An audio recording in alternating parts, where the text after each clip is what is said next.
Luigi Pirandello's short story, War, presents a tightly compressed but emotionally expansive view of parents struggling with the deep, private suffering that follows the departure or death of their sons in World War I. The story is set in a train car where strangers exchange conversations to rationalize their grief through patriotic ideas. Pirandello led readers into the praise of nationalism and the complex ways individuals defend themselves against the unbearable truth of their children's death. The main character, the fat man, who speaks most confidently and ideologically of all, becomes the center of this tension. He rationalizes his own personal sorrow through his patriotism, but at the climax, he breaks into uncontrollable sobs, revealing the detachment between what he wants to believe and what he feels.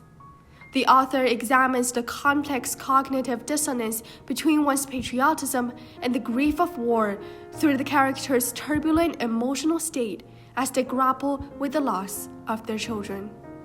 Before the fat man enters the story, Pirandello builds a foundation of emotional conflict that defines the story's atmosphere of grief and denial.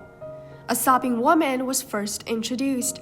From the moment she enters the train, she retreats into her cult, almost like a shapeless bundle, pulling the collar to her eyes and refusing to meet the world around her. Through her gesture of twisting and wriggling, at times growling like a wild animal, the author makes her grief visible before she says anything at all. These physical reactions show that logical comfort cannot touch a mother who is about to lose her only son.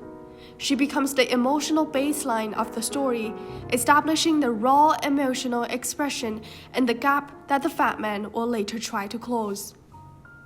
The other groups of people arriving on the stage represent a directly opposite stance, as they collectively attempted to replace the woman's emotion with ideology. They responded with competing assertions of their own losses and began listing their sons and nephews at the front, insisting on how many times they have been wounded or how their own cases might be worse.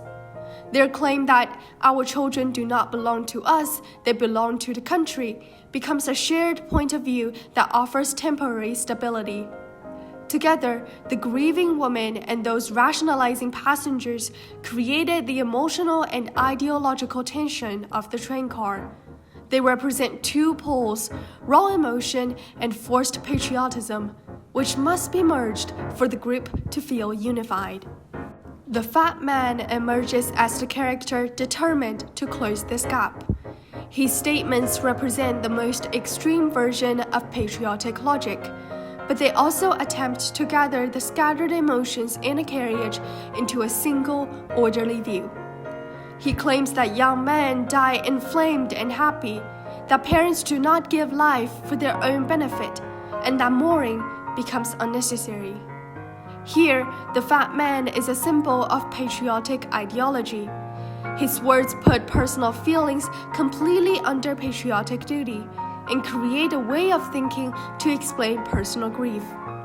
His character shows how, in war, patriotism can be used to hide individual emotions and private sadness.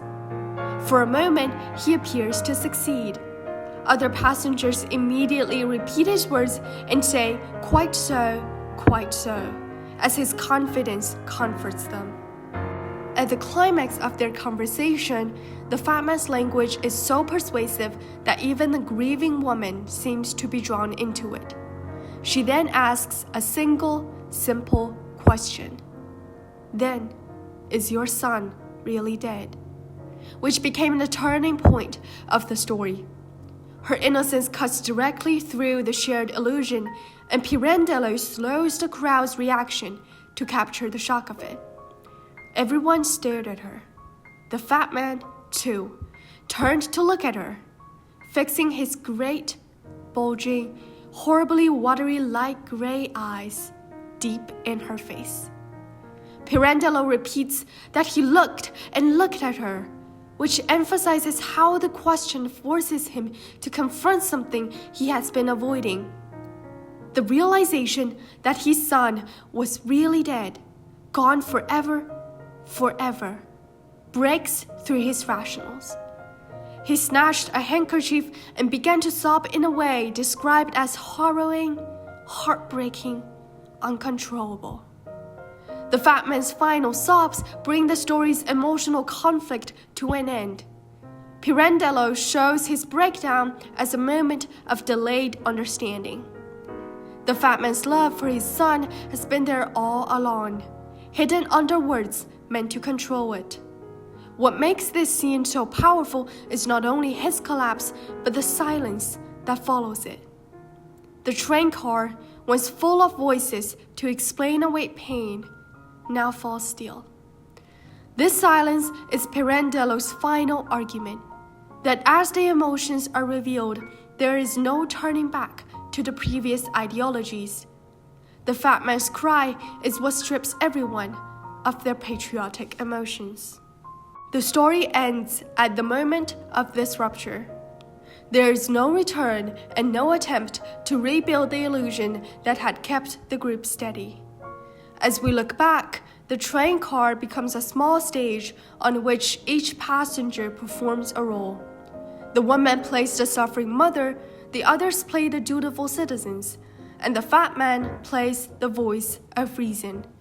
His confidence, his repeated words, and even his trembling laugh show how public emotion turns into performance. When the woman's quiet question cuts through that act, the illusion falls apart.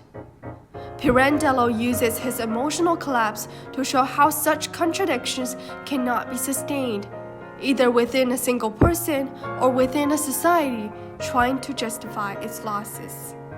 Pirandello was writing in a moment when Europe was still struggling to understand the emotional cost of World War I.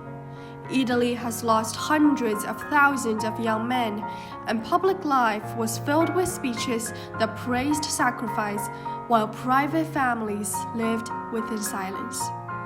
Pirandello's writing piece on psychological conflict reflects the larger cultural atmosphere of uncertainty in post-war Europe. By moving the focus away from the battlefield and into a train car, Pirandello shifts war literature from action to emotion, and from heroism to aftermath. Other writers such as Erich Maria Remarque in All Quiet on the Western Front and Henry Barbusse in Under Fire were also turning towards interior experiences of the war. Within such literacy, it asks readers to recognize the grief of war will always continue to speak.